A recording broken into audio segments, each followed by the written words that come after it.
বহুদিন পর নেশা বিরোধী অভিযানে সাফল্য পেল কদমতলা থানার পুলিশ।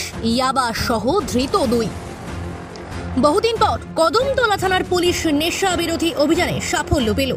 গোপন খবরের ভিত্তিতে ইন্দো বাংলা সীমান্তের ব্রজেন্দ্রনগর এলাকা থেকে ইয়াবা ট্যাবলেট সহ পাচারকারী এক মহিলা ও এক ব্যক্তিকে আটক করেছে পুলিশ। বিবরণে প্রকাশ, ইয়াবা ট্যাবলেট পাচারের গোপন খবর পেয়ে বুধবার রাত 8:30 নাগাদ কদমতলা থানার ওসি জয়ন্ত দেবনাথ দলবল নিয়ে ব্রজেন্দ্রনগর এলাকার ট্রাই জংশনে ওত পেতে থাকেন। এমন সময় অপর দিক থেকে আসা গোপাল নাথ নামে TR058296 নম্বরের বাইক আরোহীকে আটক করে তল্লাশি চালিয়ে বাইকে থাকা ইয়াবা ট্যাবলেটের প্যাকেট জব্দ করা হয়।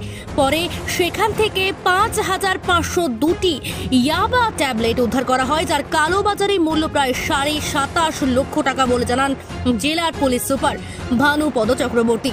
এদিকে ধৃত ড্রাগস পাচারকারী গোপাল নাথকে বাড়ি ব্রজেন্দ্রনগর, পিতা গোপিকা রঞ্জন নাথ।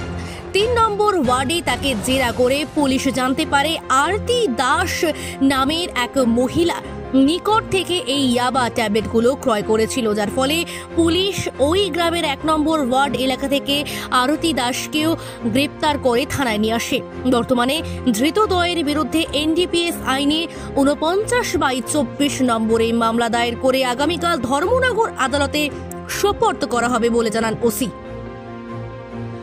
ব্যুরো রিপোর্ট, সোনালী ত্রিপুরা নিউজ। ঘটনাটা ঘটেছে ব্রজেন্দ্রনগর আন্ডার কলমতলা PS।